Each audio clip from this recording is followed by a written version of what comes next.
자, 66페이지 봅시다. 자, 조선과 에도 막부라고 나와 있는데 시기는 조선이 1392년부터고 에도 막부라고 나와 있지만 그 전에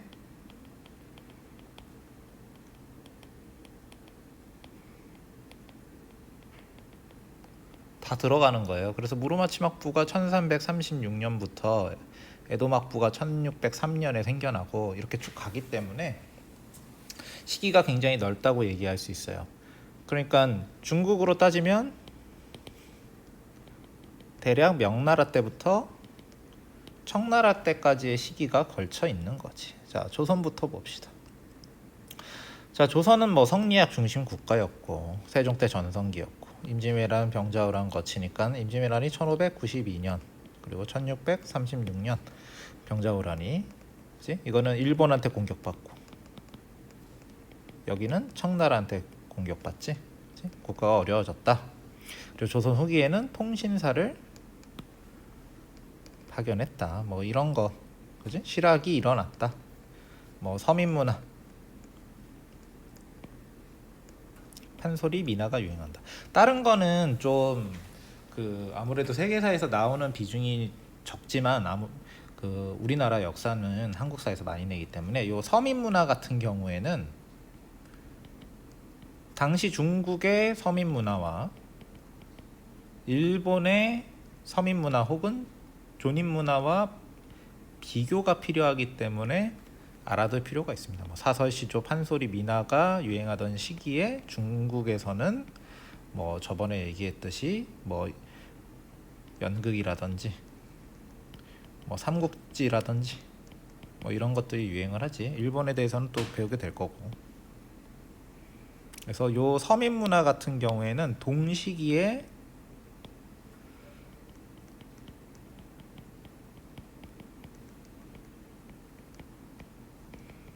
명나라와 청나라, 특히 청나라, 그 다음에 일본의 문화와 비교할 필요가 있습니다. 자, 그러면 일본부터 볼까요? 자, 무로마치 막부부터 나와. 무로마치 막부는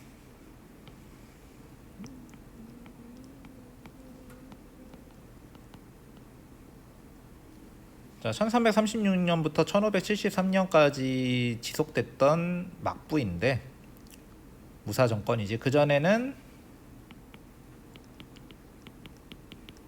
가마쿠라 막부가 존재했지. 그지? 근데 얘네들이 1573년까지 거의 200년 넘게 가지만 제대로 운영되던 기간은 절반밖에 안 돼요. 그거는 그 뒷부분을 우리가 공부를 하다 보면 알게 될 거고. 자, 무로마치 막부의 특징을 봅시다.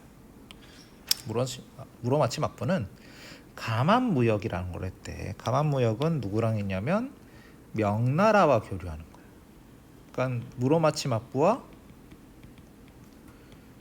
명나라 사이의 무역인데 그 무역의 형태가 조공무역이지. 그지?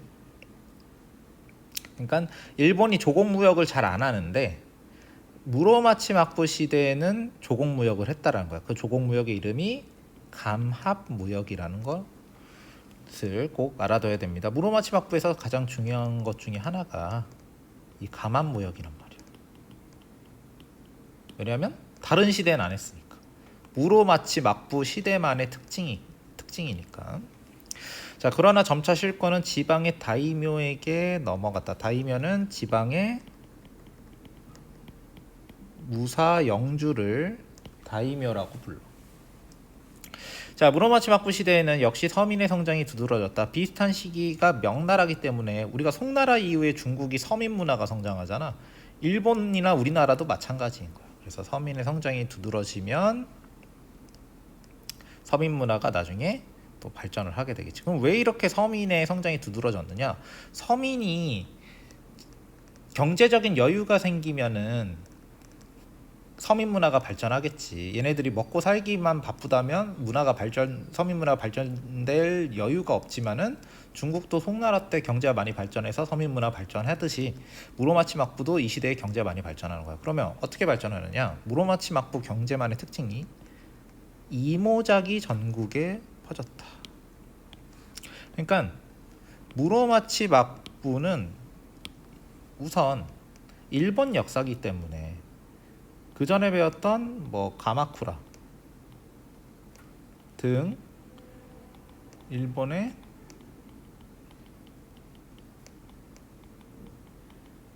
다른 시기와 비교할 필요가 있겠지. 가마쿠라 막부만의 무로마치 막부만의 특징을 찾아야 되는 거야. 상공업자의 동업조합인 자의 종류와 숫자가 현저하게 늘어났다. 그치? 자라는 것이 많이 생겨났다. 이게 무로마치 막부의 또 다른 특징이겠지. 그치? 예를 들면 다른 시대에는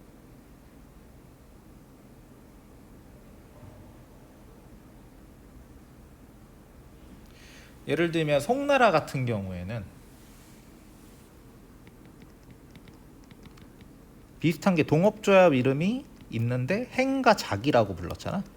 근데 무로마치 막부에는 역시 동업조합인데 그 이름이 자라는 거지. 행작 나오면 아 중국의 송나라구나.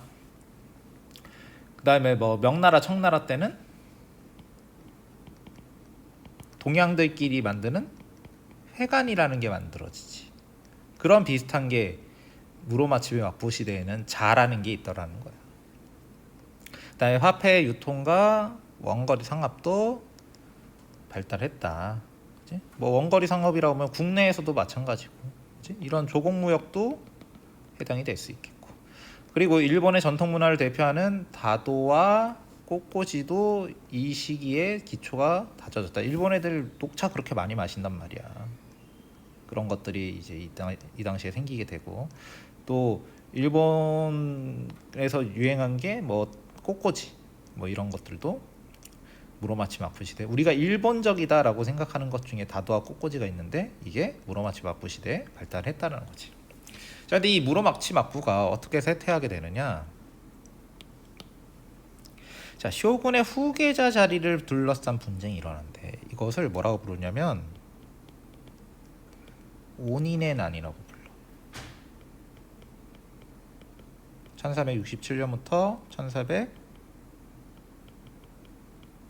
1477년까지 10년간 이 막부의 우두머리는 쇼군이잖아. 이 쇼군을 누가 할 것이냐 가지고 엄청난 내분이 일어난 거야. 그래서 무로마치 막부가 쇠퇴하고 전국시대 혼란이 계속되었다. 자, 그래서 이제 무로마치 막부는 일본을 지배할 권력을 잃어버리고 누가 힘이 강해지게 되느냐? 이 지방의 다이묘들에게 실권이 넘어가게 되는 거지. 뭐 때문에? 이 온인의 난 때문에. 무로마치 막부가 쇠퇴하니까. 그지? 그러면 지방의 다이묘들이 자기네들끼리 거의 독립적인 세력이 돼서 서로 싸운 시기가 전국시대라고 부르는 거지.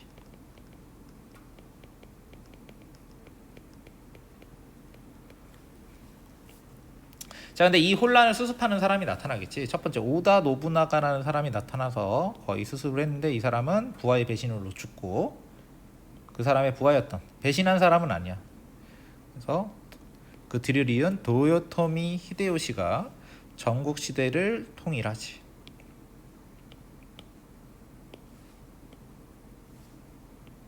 근데 이 사람은 도요토미 히데요시는 전국 시대만 통일한 게 아니고 우리나라를 공격하게 되지. 조선 침략.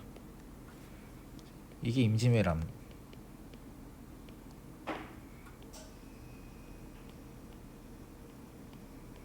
우리나라를 침략하는 임진왜란을 이 도요토미 히데요시가 일으켰는데, 조선을 침략한 사람일 뿐만 아니고 전국 시대를 통일한 사람이기도 해. 그 다음에 도요토미 히데요시는 이거 말고 또 뭐가 있었냐면 이 사람의 업적이 병농분리라는 것을 해. 도요토미 히데요시가 했다고 하지. 그지? 전국적인 토지조사, 무기몰수 등의 정책을 통해 무사와 농민, 존인의 신분을 고정한 정책이다. 왜 이런 게 필요하냐면 전국 시대는 혼란스럽잖아. 그래서 신분 이동이 활발하고 그 다음에 군인의 숫자가 늘어난단 말이야. 도요토미 히데요시도 하층민이었는데 이렇게 높은 자리까지 올라왔는데 이 사람이 막상 통일을 하고 나면은 이런 것들이 군인이 많아지고 신분 이동이 활발해지는 걸 안 좋아한단 말이야. 사회 안정을 시켜야 된단 말이지. 그래서 신분을 고정한다. 사회 안정을 위해서. 왜 사회 안정이 필요하냐?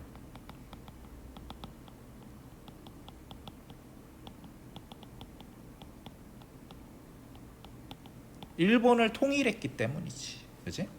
이 사람이 죽었는데 후계자가 어려서 이 도요토미 히데요시의 후계자가 정권을 잡지 못하고 새롭게 출연한 도쿠가와 이에라스라는 사람이 도요토미 히데요시의 남은 세력을 몰아내고 도요토미 히데요시는 이미 죽었어. 그 다음에 에도의 막부를 열었다. 그래서 최후의 승자는 도쿠가와 이에야스가 되는 거지. 그지? 도요토미 히데요시는 통일을 한 것까지는 성공했는데 도요토미 히데요시의 후계자가 계속 권력을 잡지를 못하고 그 후계자들은 도쿠가와 이에야스에게 밀려난다는 거야.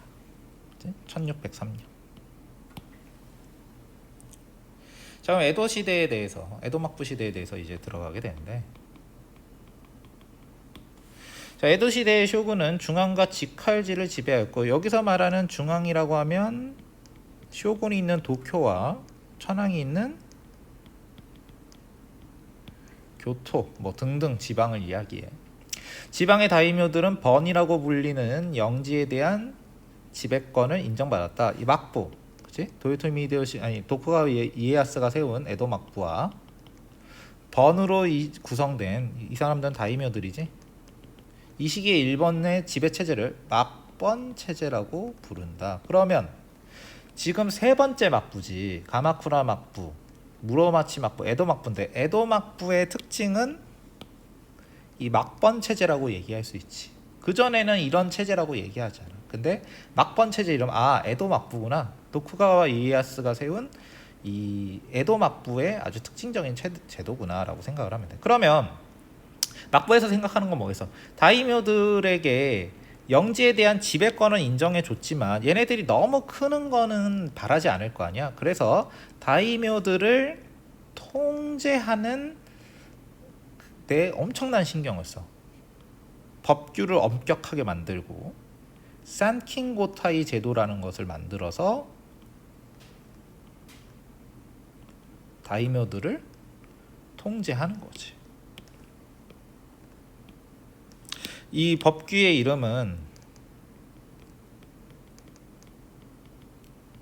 무가제법도라는 걸 만들어서 아마 동아시아 들은 사람들은 대략 알고 있을 거야. 뭐 별걸 다 막 규제를 해. 뭐 자기 성을 막 자기가 마음대로 고칠 수 없어. 막부한테 허락 맡아야 되고 그런 거 막 어기면은 막 영지가 막 잘리고 이런 일들이 벌어진단 말이야. 산킹고타이 제도는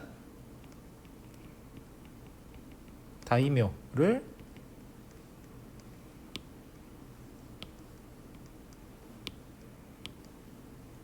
무조건 상경시키는 거예요. 그러니까 그 막부가 있는 중심지로 무조건 다이묘들이 1년에 절반을 살아야 돼. 그럼 자기 영지 관리가 잘 안 되겠지. 그지? 그리고 함부로 독립적인 행동을 못 하겠지. 자기 몸이 지금 막부에 거의 인질로 잡혀 있는 거랑 다름없으니까. 뭐 그런 거야. 자, 그래서 에도 시대의 무사들은 병농 분리를 통해 농촌을 떠나 다이묘의 성을 중심으로 한 조카마치에 거주하였다. 이 병농 분리라는 것은 도요토미 히데요시 시대에 처음 만들었지만 계속 에도 막부 시대도 야 이거는 좋은 제도니까 계속 유지를 해야겠다 해서 남겨놓은 거지. 역시나 에도 막부도 원하지 않는 거야. 사회가 막 신분 이동이 활발해지고 막 군인만 많아지는 걸 원하지 않아. 이제 통일했잖아. 싸움은 끝났단 말이야. 그래서 자 다이묘의 성을 중심으로 건설된 조카마치에 거주하였다. 이 다이묘가 성이 여기에 살면은 성 근처에 막 무사가 살고 그 다음에 상인들인 존인들이 사는 이런 것을 조카마치라고 부른단 말이야. 그치? 그래서 이것은 말하자면 일종의 무사와 상인이 거주하는 도시 구역이라고 얘기할 수 있겠지. 거지. 그리고 이런 조카마치의 무사와 상인들이 모여 있기 때문에 다이묘의 성을 중심으로 도시가 발달하겠지. 그러면 일본에서 가장 큰 조카마치는 어디에 있겠어?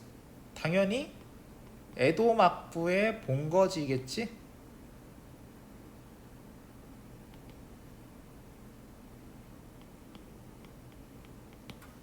네? 에도는 지금의 도쿄야. 이때 수도가 된 거나 다름없단 말이야. 또 교토. 또 하나는 오사카. 이거는 도요토미 히데요시 본거지가 오사카였어. 그래서 이 세 도시가 엄청나게 큰 규모의 도시가 되는 거지. 그치? 그래서 상인과 수공업자는 무사히 군사및 일상생활의 수요를 충족시키기 위해 조카마치에 모여 살며 존인층을 형성하였다. 존인층은 누구라고? 상인과 수공업자. 에도막부 시대의 상인과 수공업자를 존인층이라고 부른다는 거야. 이 사람이 사는 곳은 어디라고? 조카마치에 산다는 거지. 조카마치엔 누가 산다고? 상인, 수공업자, 그 다음에 무사들이 모여 산다라는 거야. 농민은요? 농민은 안 살아. 농민은 병농분리잖아. 얘네는 농민들은 농촌에 계속 살아야 된단 말이야. 여기 보면은 직업과 신분 이동이 금지되었다라는 얘기는 존인이 무사가 안 돼. 그 역도 안 돼. 무사가 존인이 될 수 없어. 농민이 존인? 무사? 안 되는 거지. 그지? 그러니까 직업 이동이 금지되어 있다라는 거야.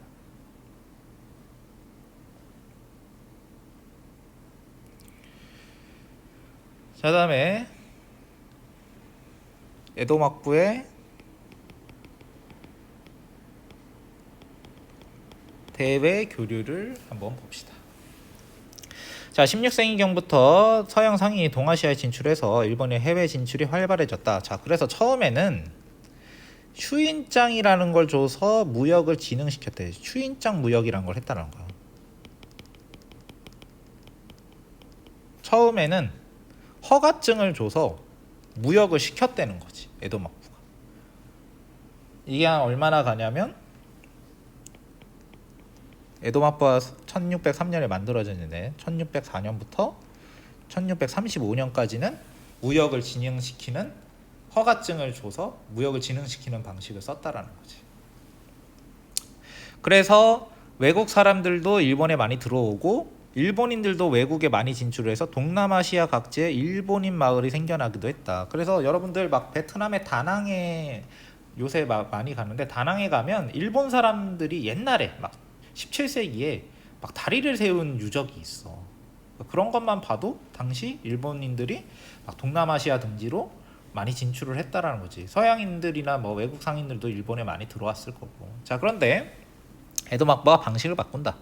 자, 통치의 기초를 다지기 위해 서양인들이 들여오는 크리스트교를 금지하고 사무역을 통제하는 쇄국 정책을 취하게 돼. 그래서 1639년부터는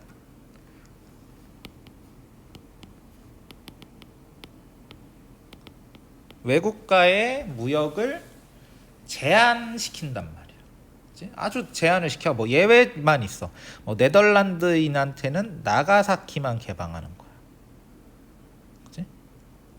서양인들 중에 일본에 이제 올 수 있는 사람 옛날엔 다 왔어. 그리고 막 일본 사람들도 막 나가서 무역할 수 있었어. 근데 못 나가게 하고 외국 그 서양 상인들 중에는 네덜란드인만 들어와. 그치? 그리고 뭐 우리나라나 뭐 그 중국의 상인들도 아무데나 들어오는 게 아니고 막 그 지정된 곳에서만 무역을 할 수 있게 이렇게 그 무역을 막아버린다는 거예요. 그러니까 뭐랑 비슷하냐면 중국으로 치면 해금 정책과 비슷한 정책이라고 생각을 하면 돼.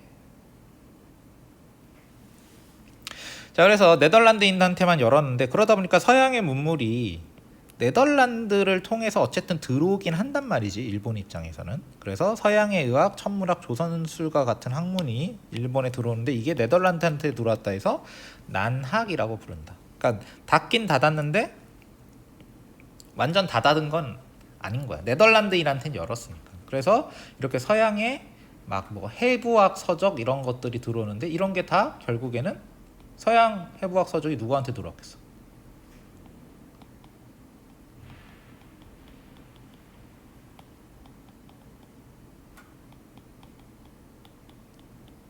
서양 문물이 네덜란드를 통해서 수입이 되는 거지. 그지?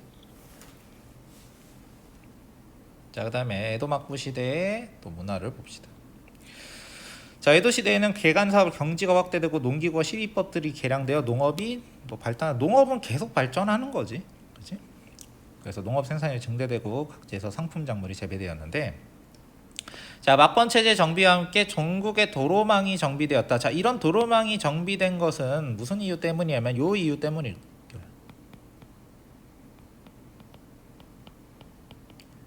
지방의 다이묘들이 도쿄에 와야 되기 때문에 도로를 아무렇게나 만들 수는 없잖아. 그래서 이 높으신 분들이 이제 매년 1년에 막 한 번씩 돌아다녀야 되기 때문에 도로망이 정비될 수밖에 없어. 그러다 보니 상공업이 발전할 수밖에 없지.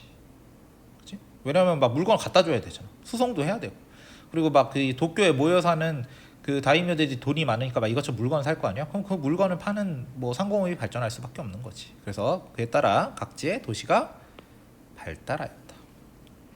도시의 상공업자들은 동업조합 조직해서 자신들의 이익을 도모했고, 경제력을 갖춘 대도시의 존인들은 가부키, 우키요에 등 특유의 존인 문화를 발전시키는 주역이 되었다. 가부키는 연극이고 우키요에는 판화인데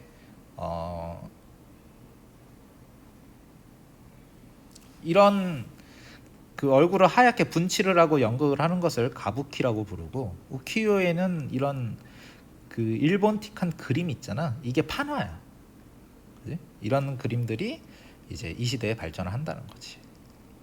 그래서 이것이 에도 막부의 특징이라는 거야. 아까 얘기했듯이 중국의 당시 청나라 때의 서민 문화와 조선 후기의 서민 문화와 구분하고 또 비슷한 시기구나 하고 알아둘 필요가 있어.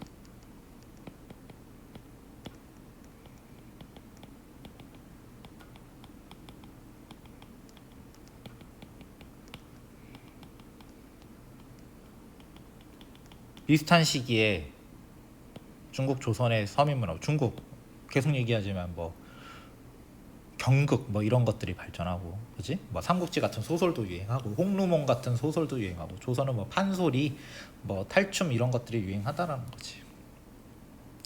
자, 그다음에 유교가 또 이 시대에 그 각광을 받게 되는데, 왜 일본에서 갑자기 유교를 각광을 받냐면 통일했잖아. 그러면 통일 이제 전쟁 안 하고 나라를 다스릴 때는 이 유교가 또 그 굉장히 쓸모가 많단 말이지. 체제 유지에는 유교가 짱이야. 그지?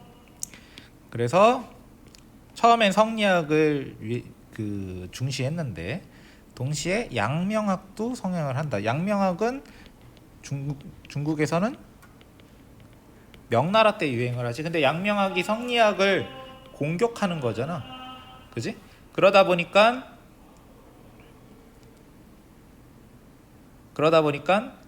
그 일본에서도 성리학 공부하다 보면 이 성리학이 뭔가 한계가 있는 것 같은데? 그럼 양명학의 영향을 받게 되는 거지. 그치?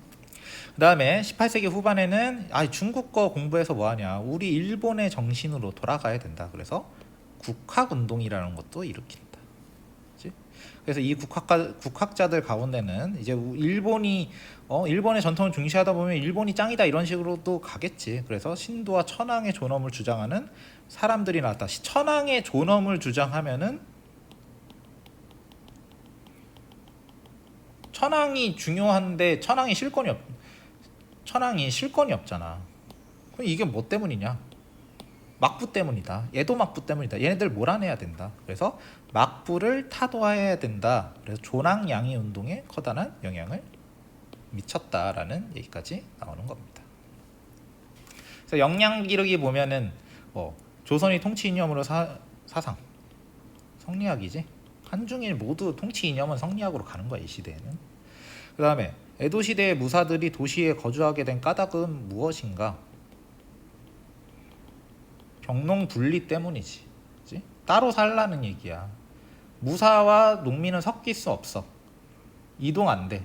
사는 것도 달라야 돼. 그래서 이제 막 뭐 무사들도 막 아무데나 살고 싶은데 살지 말고 다이묘 근처에만 살라는 거지. 자료 1을 참고하여 에도 시대의 난학이 발달한 까닭. 이것은 네덜란드하고만 교류를 했기 때문에 다 문 닫고 있어요. 쇄국 정책인데 네덜란드하고만 교류를 하니까 네덜란드를 통해서 서양의 문물이 들어오게 되는 거지. 데지마라는 곳을 통해서 네덜란드와 교류를 했다는 거예요. 여기 보면은 일본 애들이 아주 얼마나 철저하냐면 서양 애들이랑 교류를 허가를 했는데 네덜란드 배만 와서 할 수 있어. 근데 네덜란드 배가 나가사키 아무데나 들어오는 것도 금지시킨 거예요. 네덜란드 사람들은 나가사키에 인공섬을 한번 만들어서 여기에만 살아라, 여기에서만 지내라라고 하는 거예요. 네덜란드인들은 여기서 못 나가는 거지. 섬에서만. 그치? 그래서 이 데지마라는 인공섬을 만들어서 나가사키에 데지마를 만들어서 여기에 이제 그 네덜란드인이 살도록 하고 여기를 통해서 무역을 했다, 이런 거. 자, 막부의 다이미어 통제. 여기에 아까 얘기했듯이 통제하는 방식이 무가 제법도라는 엄격한 법령을 공포해야 된다. 그래서 성을 새로 쌓으면 안 되고 수의할 때 다이미어들끼리 지들끼리 혼인관계 맺을 때는 무조건 막부의 허락을 받도록 해야 된다. 그러니까 성을 수리하는 거는, 성이라는 거는 옛날에는 성을 제대로 쌓아놓으면은 거기에 숨어 들어가면 막 함락시키기가 굉장히 어려워. 막 몇 년간 싸워야 돼. 그러니까 성을 막 쌓고 하는 거는 다이묘의 군사력의 상징인 거지. 근데 그것을 막부의 허락을 맡아야 되고, 다이묘들끼리 혼인관계 맺으면은 자기네들끼리 막 혼인해가지고 막 세력을 막 합칠 수도 있잖아. 그런 것도 막 막는 거지. 그 다음에 쌍긴고타이 제도의 내용을 보면은 다이묘의 가족은 에도의 인질로 머물었고 다이묘는 1년 주기로 자신의 영지와 에도에서 생활해야 된다. 그치? 그래서 결과는 그러니까 거의 인질을 잡아놔서 막부에게 도전을 못하게 하는 거이기도 하고, 그치? 그 다음에 먼 곳을 왕복해야 되기 때문에 재정도 악화되고, 대신에 아까 얘기했듯이 도로망이 정비되는 효과도 생기는 거지.